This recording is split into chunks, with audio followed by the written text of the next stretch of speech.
The most psychologically dangerous people in your life are probably the ones you barely notice. They're not on social media performing their lives. They don't dominate conversations with fascinating stories. They're not trying to impress anyone, and that's exactly why they're unstoppable. Carl Jung discovered something that goes against everything society teaches. The people we call boring have accessed a form of power that interesting people never will. Not because they lack depth, but because they've stopped the exhausting performance that drains everyone else. In this video, I'm revealing Jung's secret discoveries about why being boring is the ultimate psychological superpower. Insights that explain why the most powerful people are often the least interesting, and why your desperate need to be fascinating is the very thing giving away your power for approval. If you've been exhausting yourself trying to be interesting, captivating, memorable, Jung would say you're surrendering your power for applause.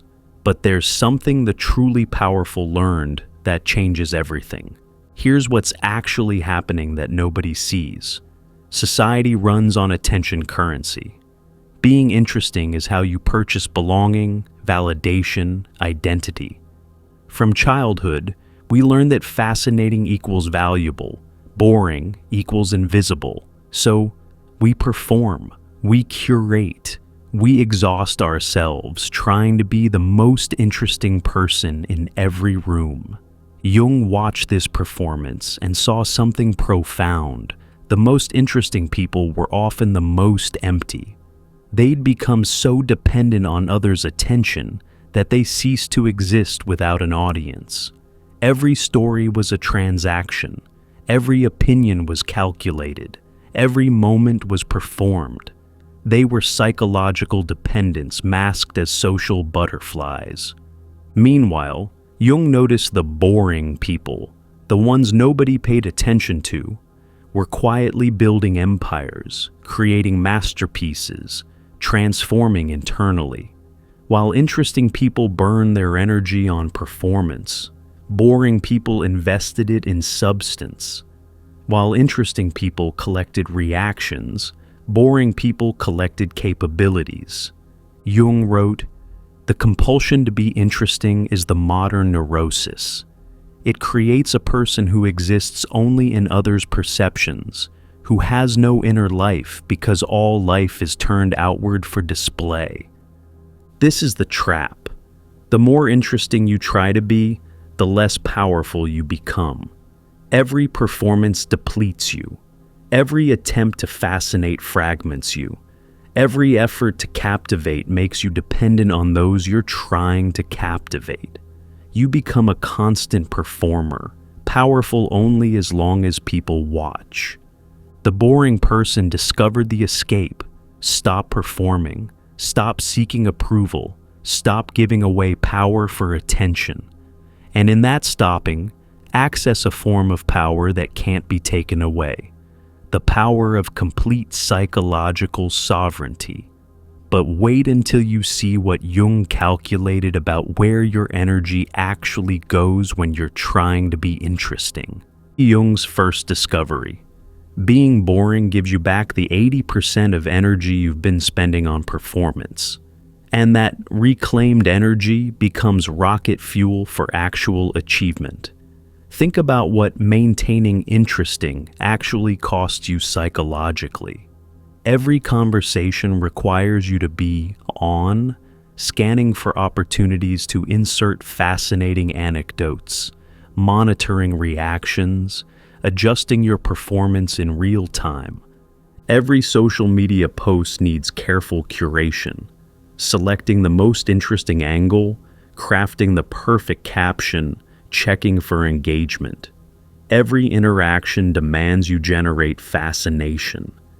Transforming mundane experiences into entertainment, ordinary thoughts into quotable insights, simple feelings into dramatic revelations. You're running a 24/7 entertainment channel called your personality. and it's exhausting you at levels you don't even recognize. Jung called this the performance drain. Interesting people lose energy constantly through countless small leaks. They can't rest because rest isn't interesting to document. They can't be simple because simple doesn't generate engagement. They can't be quiet because quiet doesn't get attention. They can't be still because stillness doesn't create content. They're burning their life force on maintaining an image that requires constant fuel. But watch the boring person closely. They speak only when they have something to say. No energy wasted on verbal performance. No exhaustion from filling silence with fascination. They share experiences without embellishment. No energy spent on making stories more dramatic. No depletion from competitive storytelling. They exist without apology. No energy lost justifying their presence. No power given away proving their worth through entertainment value. One of Jung's patients, a woman who'd been the life of every party for 2 decades, underwent what she called the boring transformation. She stopped trying to be fascinating and discovered energy reserves she didn't know existed. It was like I'd been running 10 programs in the background my entire adult life, and suddenly I closed them all. The mental space that opened up, the emotional energy that returned. I had no idea I was spending so much on being interesting. I calculated it once. I was spending 4 hours a day just thinking about how to be more interesting. 4 hours. That's a part-time job I was working for free, paying with my own life force. With that reclaimed energy, she wrote a novel in 3 months. Not a fascinating novel about her interesting life, but a simple, profound story that came from depths she'd never accessed while performing her personality. She started a business that succeeded not through charismatic leadership, but through boring consistency. She developed real expertise instead of interesting opinions. The boring her was infinitely more creative and productive than the interesting her had ever been. Jung documented this pattern repeatedly in his practice. A fascinating professor who became boring suddenly produced his most important work. A charismatic executive who stopped performing became genuinely effective. An entertaining artist who ceased being interesting created actual art. In every case, the energy reclaimed from performance became power applied to reality. This is the first power of being boring. You reclaim the massive energy drain of constant performance. That energy becomes available for real creation, deep work, genuine transformation. You stop being interesting and start being effective. You stop performing power and start accumulating it. But here's what Jung discovered next that nobody expects. When you stop needing attention, something extraordinary happens to your psychological vulnerabilities. Jung's second insight cuts to the core of power dynamics.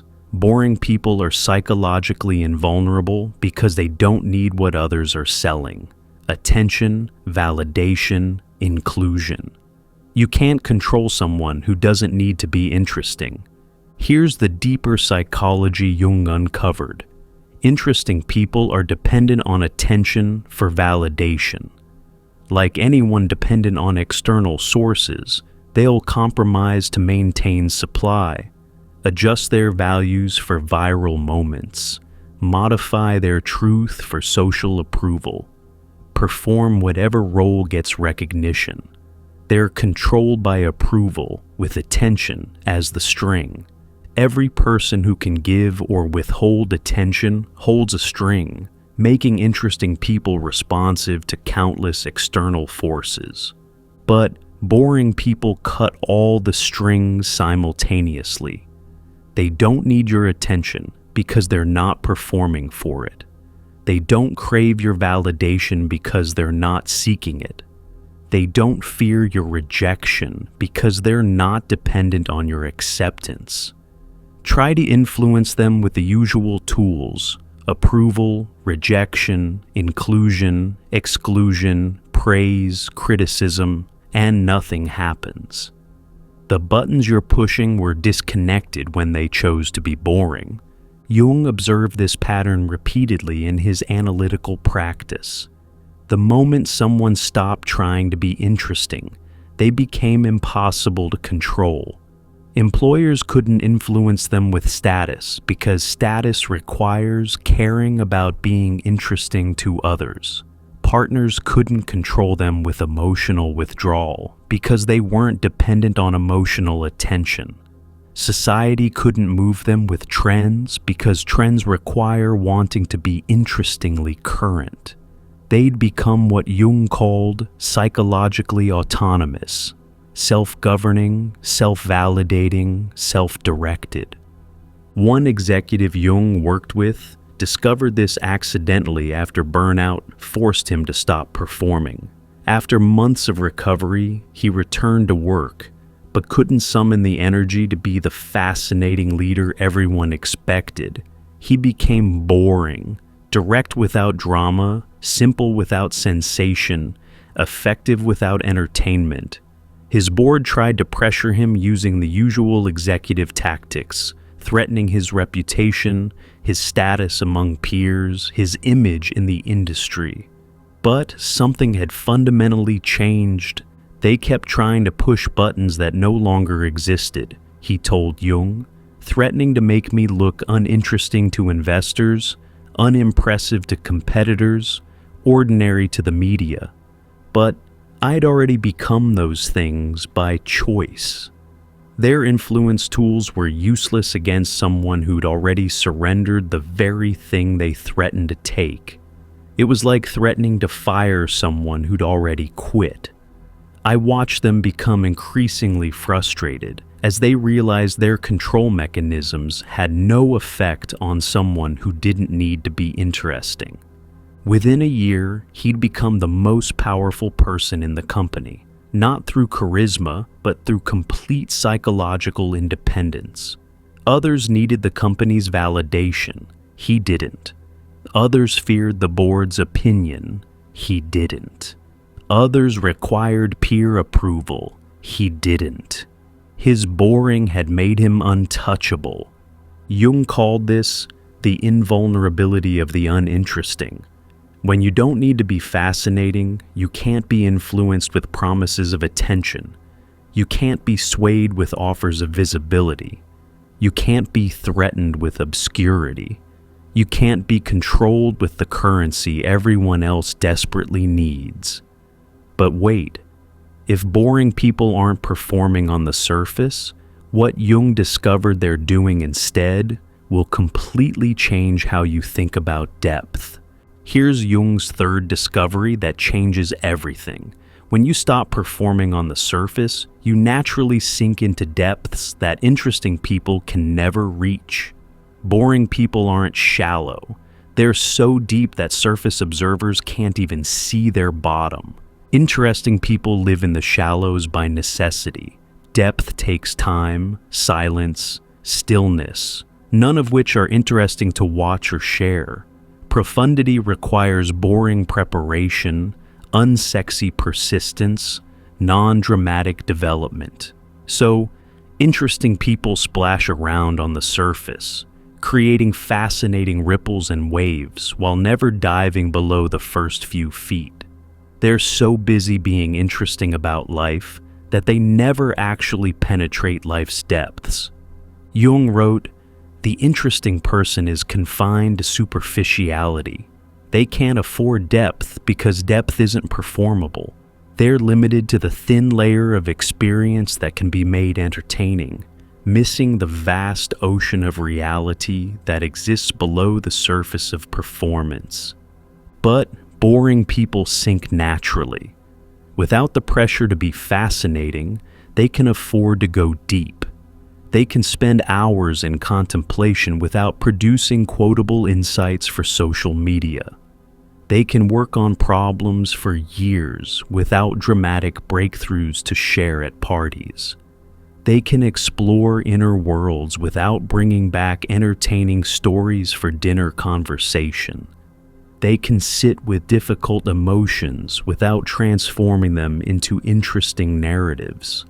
They can face profound truths without packaging them for consumption. Jung called this the depth privilege of the boring, access to dimensions of experience that require abandoning the interesting surface.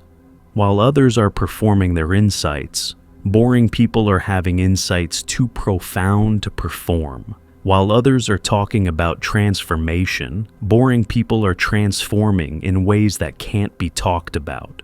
While others are appearing deep, boring people are becoming deep in ways that appear as nothing to surface observers. One of Jung's most boring patients, a quiet accountant everyone overlooked at social gatherings, had the most profound inner life Jung ever encountered. In their analytical sessions, this man revealed depths of psychological insight, spiritual experience, and creative vision that surpassed Jung's most interesting intellectual patients. He'd spent decades exploring consciousness, developing practices, discovering truths that would revolutionize anyone's understanding of existence. But you'd never know it meeting him. He was profoundly boring on the surface, infinitely rich below. "Why don't you share any of this?" Jung asked him once, genuinely curious why someone with such profound insights would remain so ordinary in presentation. "Share it how?" the man replied. "Make it interesting? Turn my depths into dinner conversation? Package my soul for social consumption? The moment I try to make it fascinating for others, it stops being profound for me. Every truth I've discovered becomes diminished the moment I perform it for attention. I choose depth over display, reality over representation." This man had discovered what Jung called the boring path to wisdom, the recognition that the most profound experiences can't be made interesting without diminishing them. The deepest truths sound boring to those who need entertainment. The greatest insights appear dull to those seeking stimulation. The most transformative realizations seem like nothing to those looking for show. Jung documented how boring people develop capabilities interesting people never achieve.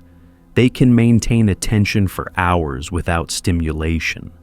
They can tolerate uncertainty without creating dramatic narratives. They can hold paradox without resolving it into interesting conclusions. They can experience mystery without explaining it away. These capabilities only develop in the boring depths, never in the interesting shallows. Now, here's where it gets really powerful. What do you think happens when someone with these depths starts building something in the real world over years instead of weeks? If you're recognizing yourself in this, if you're exhausted from trying to be interesting, if you're ready to reclaim your power through strategic boring, you're about to discover why Jung believed being boring was the ultimate achievement of individuation. Before we reveal the final two powers of being boring, check out our new guide, True Self-Discovery, with 24 practical reflection exercises designed to help you find your way within. Click below to get True Self-Discovery. Now, these last two discoveries reveal why Jung believed boring people access the deepest forms of power. Jung's fourth revelation. While interesting people build castles in the sky that collapse with each new performance, boring people build foundations in bedrock that lasts lifetimes. Their power isn't flashy. It's structural, foundational, compound, and ultimately unshakable. Here's what happens beneath the surface. Interesting people need constant novelty, change, stimulation to maintain their interesting status. They can't do the slow, patient, boring work of building real foundations, because foundations aren't interesting to construct or talk about. Nobody wants to hear about the 1,000 small actions that create lasting success. Everyone wants the dramatic breakthrough story. So, interesting people build elaborate structures on sand, impressive to look at, impossible to sustain, constantly needing rebuilding to stay interesting. But boring people can do what Jung called the great boring work, the daily disciplines that compound into power, the incremental progress that becomes transformation, the patient building that creates empires. They can maintain routines for decades without needing to make them interesting. They can work on single problems for years without dramatic updates. They can delay gratification indefinitely without needing interesting rewards. Not because they're superhumanly disciplined, but because they don't need the interesting payoff others crave. Jung watched this pattern repeatedly across decades of observation, boring people slowly, quietly building real power, while interesting people created and destroyed dozens of fascinating projects. After 20 years, the boring person owned companies, created bodies of work, developed mastery that couldn't be taken away. The interesting person had great stories about all their adventures, but no foundation to show for it. One of Jung's most illuminating case studies involved two brothers, one boring engineer, one fascinating entrepreneur. The entrepreneur started 20 ventures over 15 years, each more interesting than the last, each failing when the novelty wore off and the boring work began. He always had exciting news, dramatic pivots, fascinating failures that made great stories. The engineer worked on one problem for those same 15 years, boring everyone at family gatherings with his obsession, having nothing interesting to share on social media. The outcome was predictable to Jung, but shocking to everyone else. The boring brother eventually held 17 patents that revolutionized his field and built a company worth hundreds of millions. The interesting brother held 17 stories about almost making it big, and was still chasing the next interesting opportunity. One built on bedrock, the other on sand. One accumulated power, the other accumulated anecdotes. Jung called this the compound effect of being boring, the extraordinary advantage of being able to do unsexy work for unlimited time. While others need interesting results to stay motivated, boring people can work without applause. While others need dramatic progress to continue, boring people can accept imperceptible daily improvements. While others need recognition to validate their effort, boring people can labor in complete obscurity until their work becomes undeniable. This is why boring people often seem to suddenly become successful. It's not sudden, it's compound interest on decades of boring work that nobody was watching. They were building while others were performing. They were accumulating while others were displaying. They were deepening while others were broadcasting.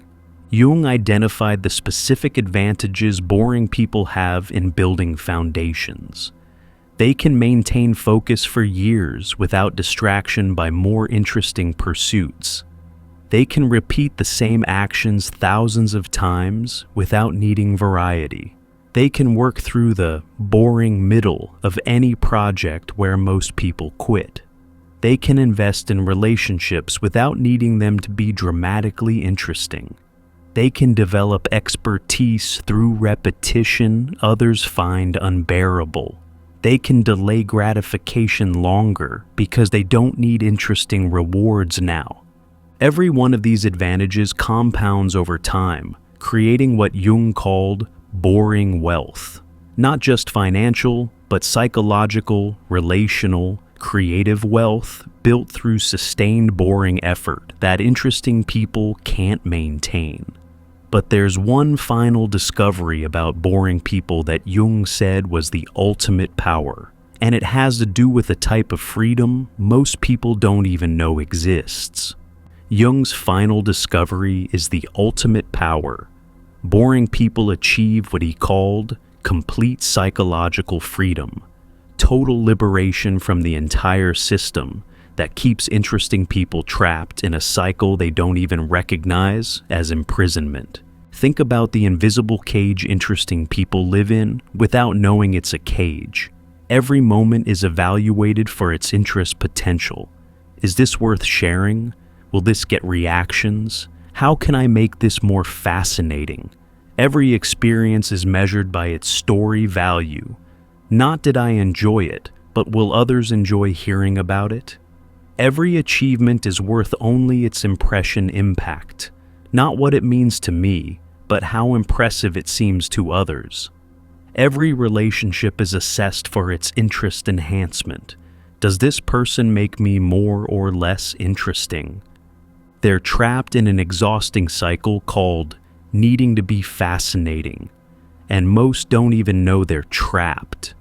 The bars are invisible because everyone else is in the same cage, all performing for each other, all exhausted by the same need to be interesting. Jung wrote, "The need to be interesting is one of the most subtle forms of self-bondage.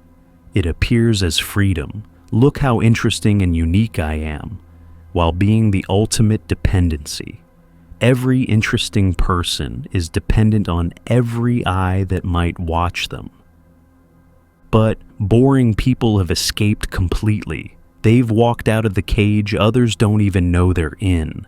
They don't need to be more interesting than others because they're not competing in the interest Olympics. They don't need to capture attention because they're not performing for audiences.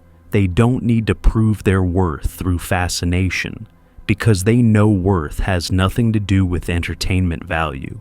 They don't need to justify their existence through being interesting because existence needs no justification." Jung experienced this freedom himself in his later years. After decades of being the interesting psychologist with controversial theories and dramatic insights, he chose to become boring.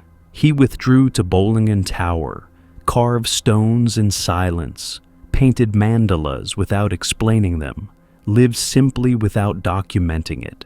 His colleagues thought he'd lost his edge, became irrelevant, wasted his potential.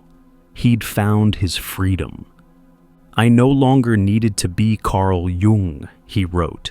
"I could simply be."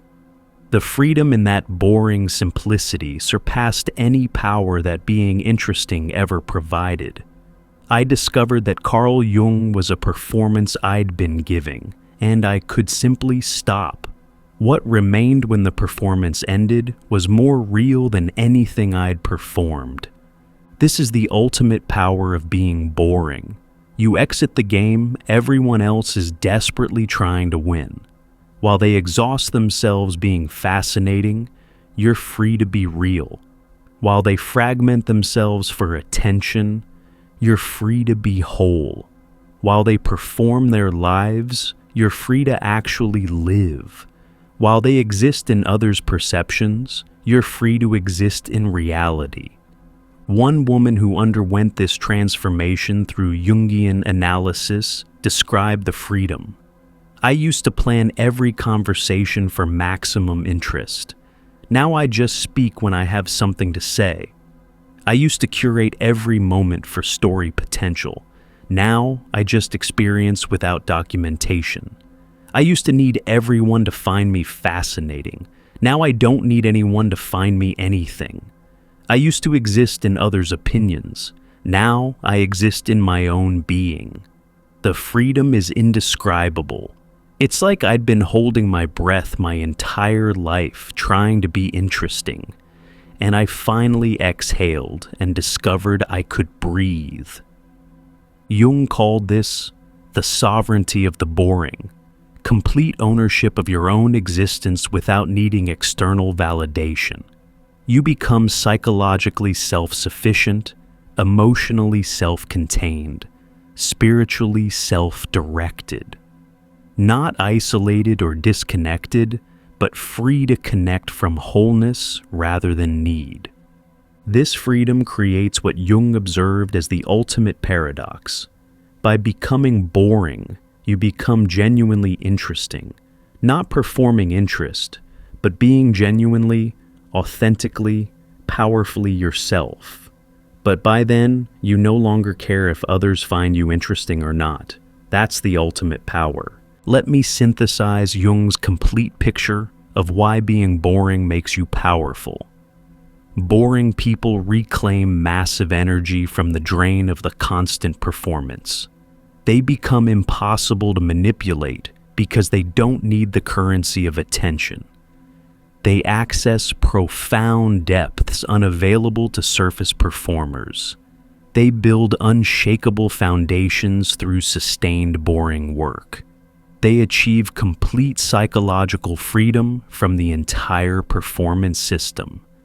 This isn't about becoming dull, withdrawn, or lifeless. It's about stopping the exhausting performance of being interesting and discovering the immense power that performance was consuming. It's about choosing substance over style, depth over display, reality over representation, being over seeming. Jung would say, the most powerful person in any room is the one who doesn't need the room's attention. The most successful person in any field is the one who can do boring work longer than anyone else. The most free person in any society is the one who doesn't need society to find them interesting. The paradox Jung identified is profound. By becoming boring, you become genuinely interesting. Not performing interest, but being genuinely, authentically, powerfully yourself. But by then, you no longer care if others find you interesting or not. That's the ultimate power. The power of complete psychological sovereignty. If you're exhausted from trying to be interesting, if you're ready to stop performing and start being powerful, Jung would want you to know. Being boring isn't giving up, it's growing up. It's not failure, it's freedom. It's not weakness, it's the ultimate strength. Start small, have one conversation without trying to be fascinating. Spend one day without curating your image. Share one truth without making it interesting. Feel the power that floods back when you stop the performance. Your boring is your superpower. Your ordinary is your extraordinary. Your simplicity is your sovereignty. The moment you stop trying to be interesting is the moment you become truly powerful. Subscribe for more insights on accessing your hidden psychological power. To dive even deeper into Jung's revolutionary psychology and what it means for your spiritual awakening, click the recommended video on your screen now.